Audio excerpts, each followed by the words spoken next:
Ukraine, Iran, the Gulf, Russia all have a major thing in common.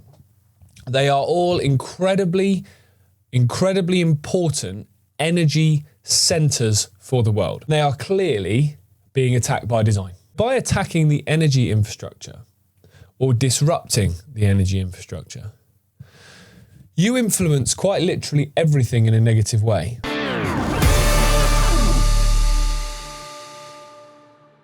A 100 years ago, Nikola Tesla discovered a healing technology that threatened the entire pharmaceutical industry. The day he died, the government seized everything.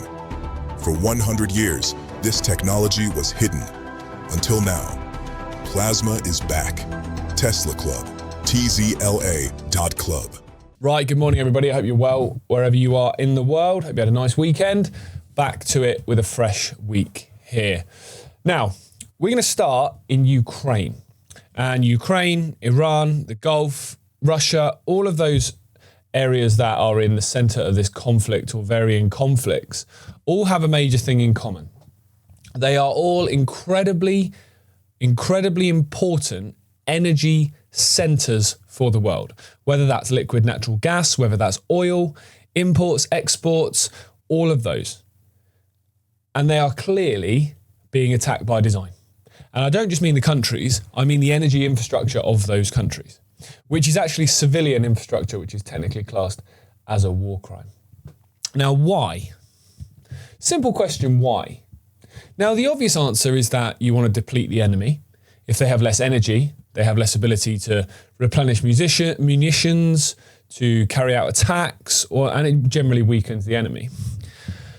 The other thing is it weakens the rest of the world, in particular, the West, where particularly the Strait of Hormuz, lots and lots of oil that comes out of that region comes into European countries. So you're attacking the energy infrastructure of the world. We've seen it. The US have attacked oil refineries. In Iran, we've seen it with Russia and Ukraine, both attacking energy infrastructure on both sides. And this story here from late last night, Ukraine says major oil refinery and airfield hit, as Moscow reports 8 deaths. Now, this is the third story of this kind in just the last few days. Ukraine says it's carried out overnight strikes deep inside Russia. He has called it Ukrainian sanctions. So he's basically saying that Russia will be earning money from this oil, which is sanctioned. So therefore, by attacking the oil refineries, you're upholding the sanctions. That's Zelensky's claim. Now, the airfield is close to 600 kilometers deep inside Russia from the Ukrainian border. So that's definitely not a defensive attack then, is it? That's definitely an offensive attack. Russia have said that 8 people were killed in the strikes and 635 drones were shot down or intercepted. They've also reported another major strike on an online retailer, Wildberries. Now, that's the second time that particular organization has been struck. They're essentially a Russian Amazon, if you like. Moscow has said overnight that it attacked 2 Ukrainian ports and 2 vessels in the Black Sea. So this is certainly not a war that is dialing down. It's certainly a war that is not calming down. It's certainly something that seems to be amplified. Now, as we've said many a time, it's because it's not meant to calm down. It's not meant to be peace. It's not meant to end. Because if it ends, a lot of the control, a lot of the fear-mongering that's currently going on and has been going on for a fair few years now on this subject would be forced to stop. And that's the last thing that this cult want. Same in Ukraine, which we'll come to a little bit later. But I want to focus on energy. Because in the world that we live in today, quite literally everything comes down to energy. Food supply, organizations being able to function, your house, your car, hospitals, people's ability to simply survive rely on energy. So by attacking the energy infrastructure or disrupting the energy infrastructure, you influence quite literally everything in a negative way, from people going on their summer holidays right down to people putting food on the table and everything in between. So if you're trying to create a society where there is a dependency, where there is a control, attacking energy infrastructure is a very, very good way to go about that. What it also is doing is it's transferring more and more power towards the east and away from the West, because the Western countries, in particular ones that have adopted these insane net zero policies, have become so reliant on countries in the Gulf region for oil, for jet fuel, for fertilizers, and so on, that reliability, that reliance on those countries is now becoming a major problem, because the flow of oil out of the Strait of Hormuz and out of the bottom of the Red Sea have both been disrupted by this conflict, which obviously, anyone with 2 brain cells worth the name would have known was going to happen when this conflict began. It's given Iran more control of that region of the world, not less. And obviously, we're led to believe that this was just a side effect of this conflict and nobody saw this coming, when the reality of the situation is everyone saw this coming and everyone knew this is what was going to happen. This is not collateral damage. This is completely by design. The outcome we have right now is the outcome that they wanted. Scarcity creates dependency. Another major factor in what we've seen in the recent period as well has been obviously we've seen fuel prices rise. You know, there was another story this morning, around £200,000 worth of petrol has been stolen off UK forecourts since the war began, because there'll be a combination of chances, but there'll be a combination of people who simply cannot afford petrol and therefore have taken the matter into their own hands because the prices have gone so insane. However, they've not gone too insane yet. And the reason they haven't gone too insane yet is because countries have reserves. Countries have petrol reserves, they have oil reserves, and so on, or certainly many do, particularly Western countries, which has been pushed into the general supply and therefore been able to keep prices relatively stable in comparison to what they could be. Well, those supplies aren't going to carry on, they're not going to last indefinitely, are they? And with no new supplies, or a very limited supply coming in, nowhere near what the country needs or country uses on a daily or weekly basis, then what do you think is going to happen eventually? Well, eventually you're going to run out. And when you run out, or you have a scarcity, what do you think is going to happen to the prices then? It's a very simple question with a very, very simple answer. They are going to absolutely skyrocket. And if you think you've seen discontent in the population now, just wait until they go to the petrol station and there's no petrol to be able to put in the car. You wait till you're told that your summer holiday is cancelled because jet fuel is over.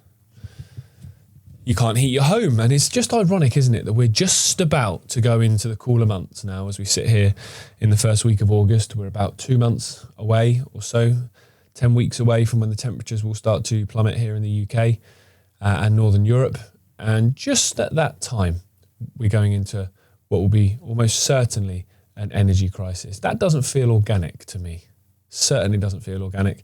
Call me a conspiracy theorist, but I'd say that is probably by design as well. Get through the summer, people are happier, we've had a nice summer, get outside, people aren't really worrying too much about energy at this point, no one's got their heating on, people are worried too much the other way actually. We'll scare them all summer with climate change, and then when the winter comes, we'll tell them actually, we've got a bit of an energy crisis here, so either you pay absolute top dollar, which you do already here in the UK, highest prices in the world, or you've got to keep the lights off, can't put the heating on, can't put any petrol in the car. I would be shocked if those things don't happen and don't come in the coming weeks and months, because it just begs the question, why? Like, it's a really simple question, really simple 3-letter word, why? But you can ask that about most things going on in the world today. Why? Why is that happening? Why are you not doing that? Why are you doing that? Why are you going there? Why is that person in charge? Why isn't that person in charge? And you'll struggle to find logical answers, because there isn't many, other than this is by design. And this is absolutely by design.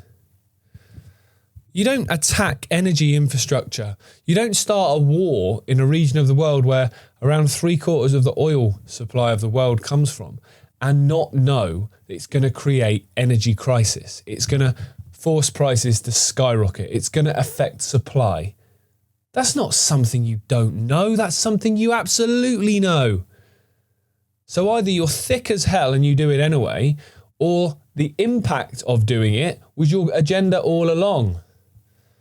I'd suggest the latter. Mad. So we'll touch on Iran as well here in this first part of the show. Trump has suggested that new talks with Iran will begin today. This is after he called off, or supposedly called off, massive strikes on the country over the weekend. They knew the extent of the attack because they saw it forming, he told reporters. We'll be talking to them in a form of a negotiation. It begins tomorrow. He said that various different US allies in the Middle East had asked him to hold off on the attacks. Now, the Iranians have come out and said, we've not communicated with you at all. We didn't ask you to hold off on the attacks, and we don't trust a word you say, which is pretty fair, to be honest, given what's happened over the last few weeks. And the amount of peace, not peace, peace, not peace. And this story, I could say the same thing I've said since this began, which is that peace is not the outcome, so something will always happen to prevent it. Hence why we have seen how many false dawns now? 10, 15? You'll see a ridiculous rhetoric about a civilization will die tonight, massive strikes, we're going to hit them hard. For 5 minutes later, actually, no, we're talking. And it's so pathetic. You're talking about the man who is supposedly the most powerful man in the world, although he's not even the most powerful man in the White House, throwing around rhetoric like a fat high school bully. It's utterly, utterly pathetic. And while that's going on, all of the impacts of this war, as I've explained already, are being felt right across the world, whether that be with energy costs, whether that be fuel costs, whether that be just the general feeling of uneasiness at the way the world is going, and whether you're going to get a nuclear warning at some point soon, or whether peace may prevail, whether you want to travel, loved ones in different parts of the world. All of those things are going through people's minds, creating a fear, creating an anxiety.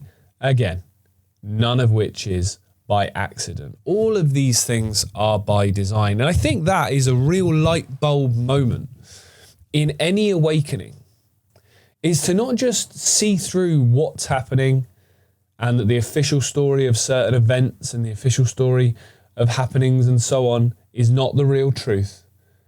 The real awakening is understanding that this is not incompetence. This is not accidental. This is not poor decisions at poor times. This is completely by design. As far as the cult are going, Donald Trump is playing a blinder. He's doing exactly what they want him to do. Create chaos, create mayhem, create upheaval, create uncertainty. As far as the cult are going, small boats coming across and not being dealt with, that's what they want you to do. Burnham's doing a great job. Starmer's done a great job. As far as the cult's concerned, they're doing exactly what has been asked of them.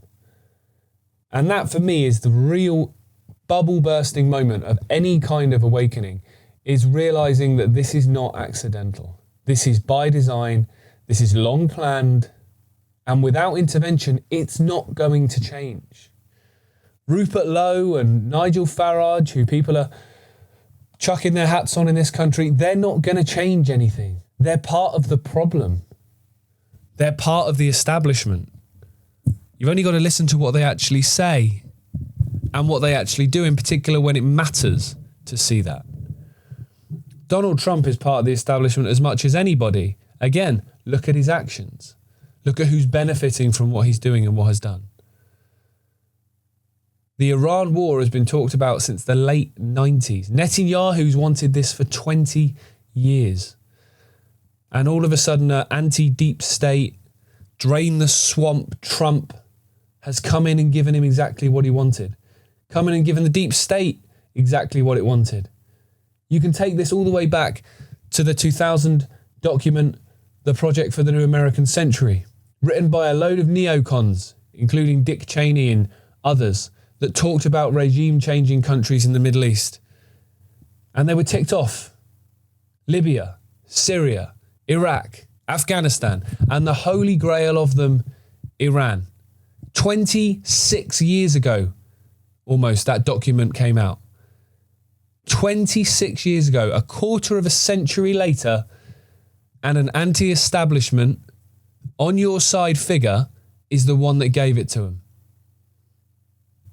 This isn't accidental. This is by design. This is long planned. And the second people see that, the entire world looks very, very different. It's difficult to go back to watching Love Island when you realise that the world is being taken in a certain direction by design, by nefarious forces, for a very sinister and evil end. Right, thank you for watching. If you're with us on YouTube or Twitter, head over to iconic.com by clicking the link in the description, and we're going to talk about small boat crossings. We're going to talk about the migrant crisis in North Africa over last week, and we're going to talk about that Oxford Union appearance of Tommy Robinson and others. See you there. In 1943, the government seized Nikola Tesla's most dangerous invention, a healing technology that threatened Big Pharma's entire empire. They buried it for 100 years, but it's back. And over 1,000 people worldwide are using it right now. When you join Tesla Club, you get your own Tesla plasma device, 5 times more powerful than the original Violet Ray and built to last. You join a private Telegram group where members share breakthroughs daily. Stroke recoveries, cancer reversals, chronic pain gone in minutes. These aren't stories. These are yesterday's posts. You get lifetime support from people who've been where you are. Technical guidance, therapeutic protocols, a group that actually understands. And you get access to hundreds of documented experiments, real members, real results, real transformations. No prescriptions, no waiting for permission, no begging doctors who don't believe you. Just you, your machine, and a movement taking health sovereignty back. We're Tesla Club, private science club for self-directed healing. Visit tzla.club. Join the revolution. Plasma. It's back!